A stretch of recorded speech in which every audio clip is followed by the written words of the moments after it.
Hello guys and welcome back to my channel. Geely was super kind to me and they were willing to lend me their 2021 Geely Coolray Sport. So for our agenda today guys, I'll be taking you through a walk around of the car. I'll be showing you the features. I'm also gonna be telling you what I like and what I don't like about this car. And after that, we're gonna go for a drive. Let's go.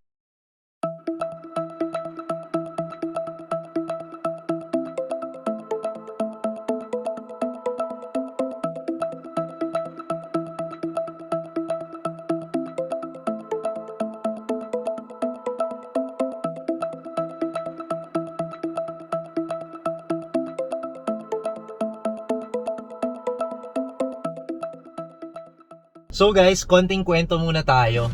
So as you know, Geely is actually a brand that originates from China. So here in the Philippines, when you say China car, usually people have negative thoughts kasi they will be thinking poor quality, mabilis masira, hard to maintain, mga ganon, you know. I think this was also the mentality that we've had when Korean cars first came out in the Philippines. So if it was a Hyundai or a Kia before, we'd always say na, oh, it's a bad car. Iwas tayo dyan. But through the years, Kia and Hyundai have been doing well and they've proved to us that they can actually build great cars. I actually had the same thoughts when it comes to Geely, so I was expecting poor build quality. Apparently, I was wrong. When I first got it from the dealership, I was actually pretty impressed. The moment I drove it, wow, everything actually feels solid. Sobrang refined yung ride niya. Talagang tahimik. The build quality of this car really feels solid.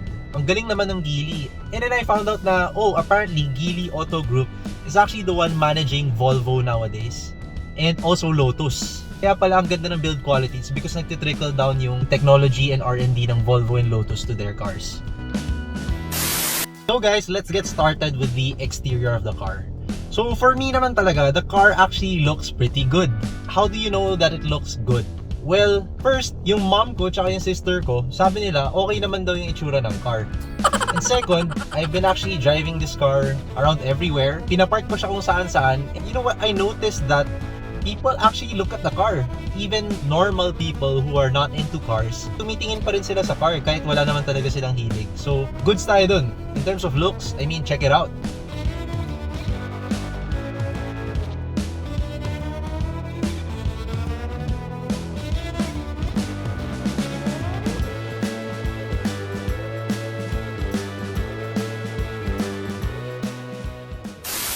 So guys, let's move on to the interior of the car. The interior is really where the Geely Coolray differentiates itself from other cars. For the price of just below 1.2 million pesos, you get this really nice interior. Spacious siya for 4 people, European look din, kumpleto with leather seats, auto climate control, an LCD gauge cluster, and a nice big screen as your head unit. Yung head unit, although walang Android Auto or Apple CarPlay, you can get this done outside the dealership, but don't tell them. Kaya nila lagyan yan ng Apple CarPlay and Android Auto. Yung sound system naman, maganda na siya for a car at this price point. Na-enjoy ko naman siya. Look at the center console and you get lots of features.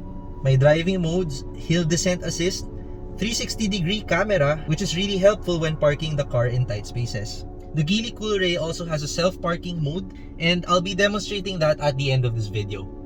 The windows are all automatic na din, one touch up and down lahat, which you don't see in most cars ng ganitong price. Automatic side mirrors na rin siya, power locks, and to top it all off, you get this nice panoramic sunroof. You might be wondering what I don't like about this car. So, first, it's actually the seats. Yung seats niya, I find it hard to find a comfortable position. I can't find my ideal driving position. And yung headrest especially, yung headrest niya kasi, whenever I rest my head on the headrest, it actually pushes my head down like this. So it becomes really uncomfortable for the neck during long drives. Also, itong sunroof cover natin, it's actually made of cloth as you can see. What happens is when you're driving in the middle of the afternoon, when the sun is out, medyo mainit siya dito sa ulo. Kasi andito yung cover and it's not a solid cover, so it's only a cloth that's protecting your head from the heat of the sun. A few moments later.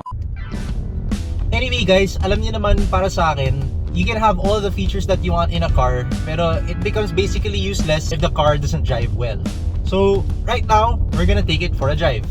The Geely Coolray is actually powered by a 1.5 liter 3-cylinder turbocharged engine. So this is actually very similar to the engine, if not the same engine, from the Volvo XC40. Produces 177 horsepower with 255 Newton meters of torque, which is actually pretty strong for a car like this. And this is paired with a 7-speed dual clutch transmission. This car does 0 to 100 in only 7.9 seconds. So that is pretty quick for a car like this. Let me show you guys how quick this car is. So ready? In 3, 2, 1, let's go.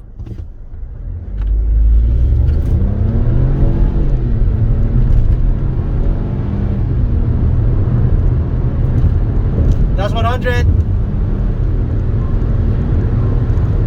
Woohoo! A few moments later.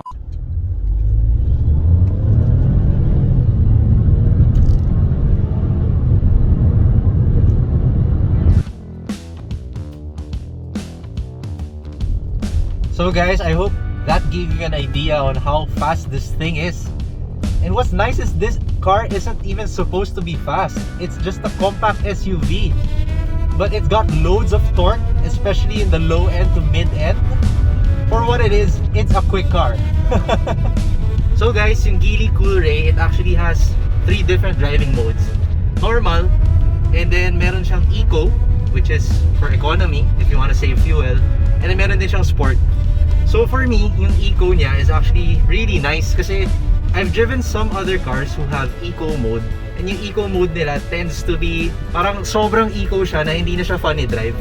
Meanwhile, yung sa Geely Coolray na to, smooth pa rin siya i-drive and it still gives you enough power to actually overtake and do whatever you want.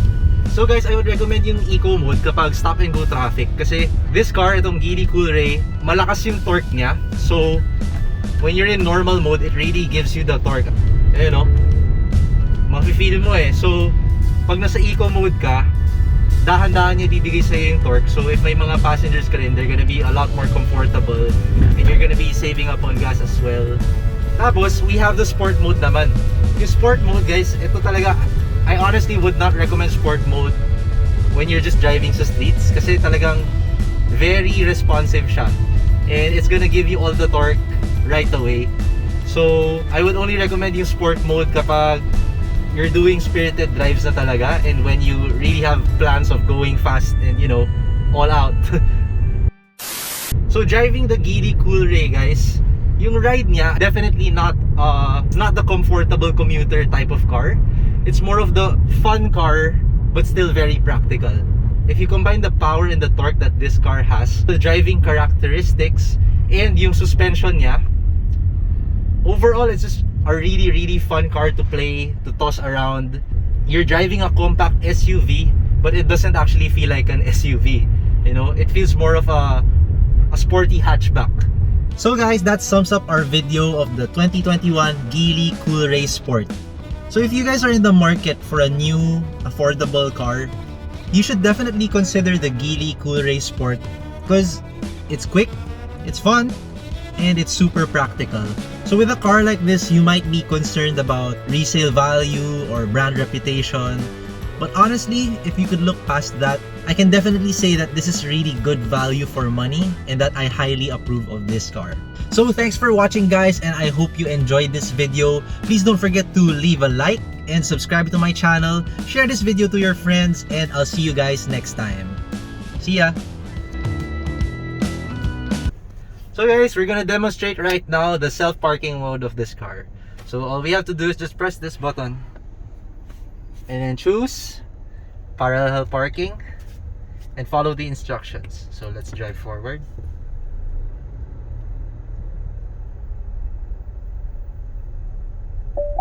Stop and then hold down this button. So no hands, no feet, just pushing down the button. It's parking by itself, not doing anything.